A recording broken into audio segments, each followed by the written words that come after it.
Udah kayak anjir gua lupa, goblok gitu. Mungkin gitu ya, gua nggak tahu tapi mungkin secara United. Oke, jadi hari Seninnya cukup indah bagi gua sebagai fans MU dan juga kalian semua. Apalagi buat kalian yang juga berpuasa. Karena walaupun siang-siang kayak gini, tapi gue masih full senyum. Dan mungkin kalian juga karena MU berhasil menang lawan Liverpool dengan pertandingan cukup epik dan juga skor yang seru banget. Nah, mari kita ngebahas soal pertandingan MU lawan Liverpool dini hari tadi. Yang menurut gua sih seru, tapi ya MU harusnya udah bisa menang dari awal dengan pertandingan dan alur permainan yang cukup epik di 15 menit babak pertama itu. Yang paling gue suka adalah alur penyerangan Manchester United di 15-20 menit babak pertama itu di awal-awal cukup bagus. Bahkan gue bisa bilang sangat bagus karena kalau misalnya kita lihat dari beberapa pertandingan Manchester United sebelumnya nggak bisa diharapin juga ya. Tapi gue kaget men. Gue kaget Kobbie Mainoo ternyata mungkin dia adalah regen dari Zinedine Zidane atau mungkin dia regen dari Paul Scholes ya, karena itu udah sebagus itu. Kobbie Mainoo one of the best dan semoga bisa konsisten. Dan surprisingly Marcus Rashford juga bagus. Gue bisa bilang all good performance, tapi sayangnya setelah itu adalah suatu hal yang menjadi kelemahan penting yang selalu dibawa oleh Manchester United akhir-akhir ini, yaitu ketika diserang gelandangnya pada nggak ada. Jadi ini merupakan kelemahan dari sistem Ten Hag menurut gua. Dan menurut gua mudah-mudahan Ten Hag harus bisa memperbaiki ini, apalagi ini untungnya lawan Liverpool yang lagi abis capek kali ya, abis main di Europa League lawan FC Midtjylland apalah itu. Walaupun skornya ngebantai, tapi kayaknya itu udah kecapean aja.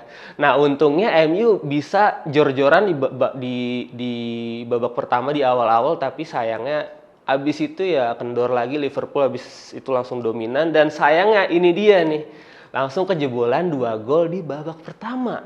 Yang bikin gue kecewa adalah ketika diserang balik, yang kita bisa lihat tuh cuma Kobbie Mainoo yang bisa ngisi tengahnya ini, dan Scott McTominay itu kayak men, lu gelandang men.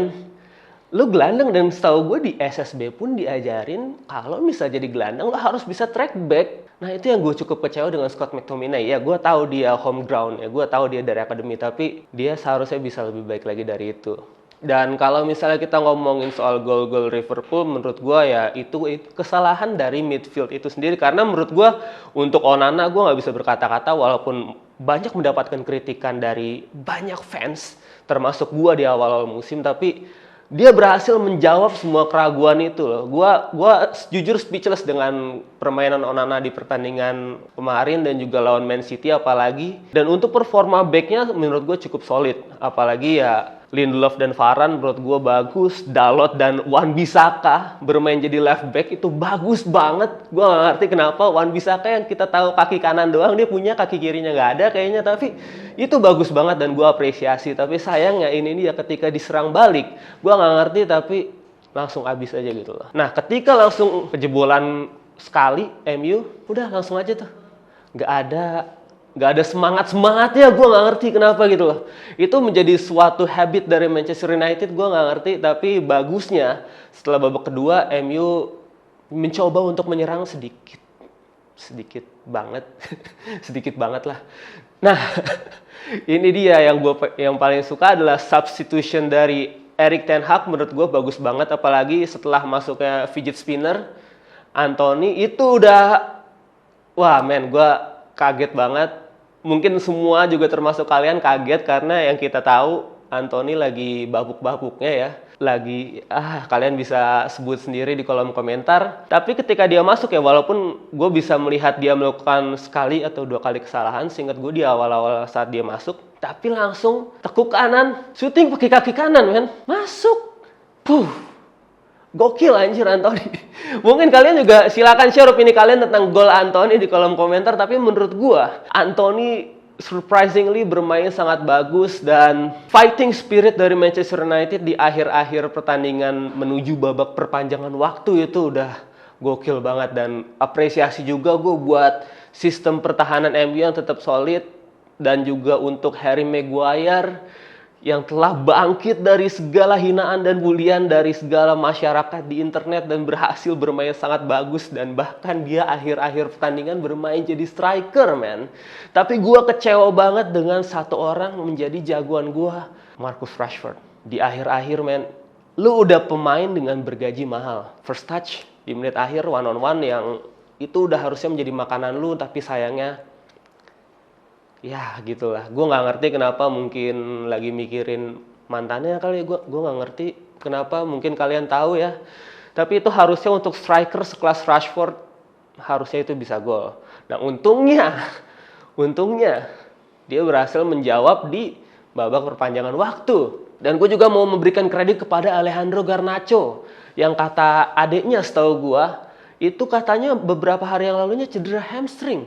Tapi ternyata gila lu, 120 menit masih bisa gacor dan bisa asis ke Amad Diallo yang merupakan gol penentu untuk kemenangan Manchester United. Dan wah gila, match kemarin tuh kayak Liga-Liga Inggris zaman dulu, ngerti gak sih? Kayak bak, serang balik, serang lagi. Gue gak ngerti kenapa gak ada supporter di Old Trafford sana yang bilang attack tuh, padahal kalau ada bakal lebih epic lagi karena bakal ngebangun ambience pemain-pemain supaya lebih fight lagi. Tapi kemarin fighting spiritnya emang udah bener-bener gila. Pola permainannya bagus. Setelah udah bisa seri 3-3, Liverpool mencoba nyerang tapi ya mungkin kecapean ya. Gue juga nggak ngerti, ini bukan kayak pemain Liverpool, gaya permainannya ada tapi kayak ya ini kayak tim B Liverpool. Jadi buat kita berbangga banget sebenarnya nggak perlu terlalu bangga banget, tapi ya kita perlu nikmati karena ini lawan Liverpool. Gue jujur lebih bangga MU menang lawan Liverpool daripada tim-tim lain, even Manchester City, karena MU Liverpool tuh di atas segalanya, men. Sekarang kita ngomongin soal Casemiro dan juga Lisandro Martinez yang merupakan pemain yang penting bagi MU menurut gue. Hilangnya sosok Lisandro Martinez menurut gue cukup krusial bagi MU karena dia adalah back yang menurut gue tukang jagal ya. Dan selain itu, selain dia galak banget, tapi dia juga punya distribusi bola yang bagus. Dan sayangnya dia cedera. Nah kemarin Ten Hag ngakalin dengan mainin Victor Lindelof karena dia punya kemampuan long passing yang bagus, tapi menurut gue dia nggak punya agresi yang sebesar dari Lisandro Martinez. Maka dari itu mungkin kita sebagai penonton ketika Varane sama Lindelof main di awal-awal agak was-was ya, karena kalian tahu lah gegen pressingnya si Jurgen Klopp kayak gimana. Tapi untungnya mereka bisa handle it pretty well. Tapi gue nggak tahu nih ketika lawan Liverpool yang lebih gacor nih, yang nggak kecapean, mungkin kita bisanya bukan menang, mungkin kalah ya. Tapi itulah sosok penting menurut gue dari Lisandro Martinez yang untungnya Liverpoolnya emang lagi kecapean aja. Lalu ngomongin soal Casemiro, jujur nih gue agak complicated ngomongin dia karena gue juga seneng banget sama gaya permainan dia. Pemutus serangan breaker, terus dia juga punya kemampuan passing dan goal scoring yang bagus. Tapi sayangnya di musim ini gimana ya? Tapi dia kayak kurang aja gitu lah. Ada yang bilang overweight, ada yang bilang kayak mungkin karena cedera ya, ada yang bilang juga skillnya menurun. Bisa dikatakan gue sebagai fans MU yang mencoba untuk objektif, emang iya menurun. Dan untung ini Kobbie Mainoo bisa bangkit dan menjawab semua keraguan yang ada di midfield Manchester United. Dan gue juga respect banget sama Casemiro karena dia walaupun udah tahu dia menurun tapi tetap totalitas, men. Dan gue nggak ngerti apakah dia cedera kemarin karena nggak main lawan Liverpool atau kenapa, gue nggak tahu. Mungkin ada yang tahu, silahkan share di kolom komentar. Tapi menurut gue nggak adanya sosok Casemiro dan Lisandro Martinez cukup krusial dan juga punya peran penting bagi MU. Tapi sayangnya, tapi untungnya ya MU bisa menang. Amad Diallo ini merupakan sosok yang lucu di pertandingan ini karena dia masuk sebagai seorang super sub. Yang gue juga gregetan untuk Ten Hag biar bisa mainin dia secara rutin as a sub dulu ya. Dan akhirnya dia bisa menjawab semua keraguan Ten Hag mudah-mudahan dengan bermain sangat-sangat bagus di pertandingan lawan Liverpool tadi malam. Walaupun ya agak-agak konyol juga sih kartu merahnya ya. Mungkin karena terlalu bersemangat ya. Lu bayangin aja lu main ditonton oleh banyak orang di kandang. Buka baju aja kan. Mungkin dia anjir gue lupa goblok gitu. Mungkin gitu ya, gue nggak tahu, tapi mungkin secara passion, dia udah bersemangat banget karena akhirnya diberi kesempatan dan bisa mencetak gol penentu, dan itu merupakan sesuatu yang spesial banget bagi Amad Diallo karena mungkin dia habis puasa ya. Gua nggak ngerti ya. Mungkin dari situ mudah-mudahan nih, gue berharap banget Ten Hag bisa mainin dia di beberapa pertandingan Premier League selanjutnya, karena ini merupakan sebuah talenta yang takutnya pindah ke klub lain terus gacor. Terus kita ya udah nelen-nelen sendiri karena buang-buang talent begitu aja. Mudah-mudahan nih, gue pengennya sih Amad Diallo bisa dipoles lagi, dan untuk gantiin Rashford sebentar aja, sematch 2 match, supaya Rashford bisa nemuin formnya lagi. Karena Amad Diallo ini menurut gue punya kemampuan yang di winger-winger MU nggak ada, karena dia bisa menjadi seorang winger yang bisa playmaking juga, karena kebanyakan winger MU kayak Anthony, Rashford, Garnacho, kebanyakan cut inside langsung, tipikal yang inverted winger, tapi Amad Diallo tuh bisa nge-build up permainan itu sendiri kayak mirip-mirip Bruno lah ya. Untuk rating dari Amad Diallo gue bisa memberikan 8 aja lah. Gue sebenarnya bisa berikan 9, tapi gue menyayangkan kartu merahnya itu karena mungkin bisa kepake di beberapa pertandingan selanjutnya. Nah, selanjutnya apakah derby Manchester akan terulang di final FA Cup? Menurut gue sangat-sangat mungkin, karena pertandingan selanjutnya adalah melawan Coventry City yang menurut gue, ya kalian tahu lah perbandingan antara MU dengan Coventry City. Tapi apakah kita bisa mengalahkan Manchester City dengan skuad yang seperti itu, dan MU yang skuad yang di rumah sakit semua gitu loh, udah susah jalan semua, gue nggak ngerti kenapa.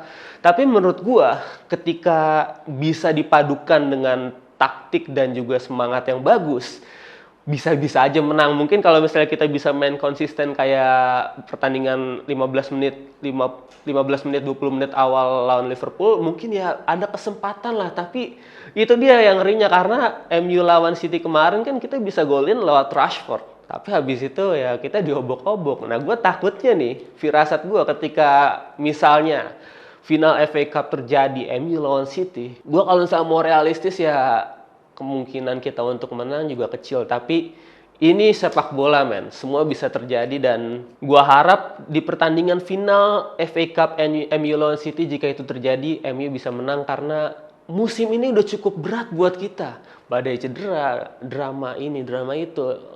It's enough, man. Dan gua berharap banget Ten Hag bisa stay, karena kalau misalnya ganti-ganti pelatih lagi ya capek, anjir.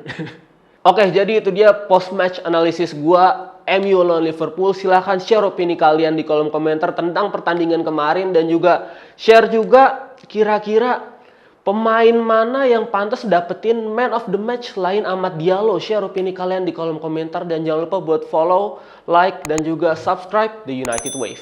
Let's go.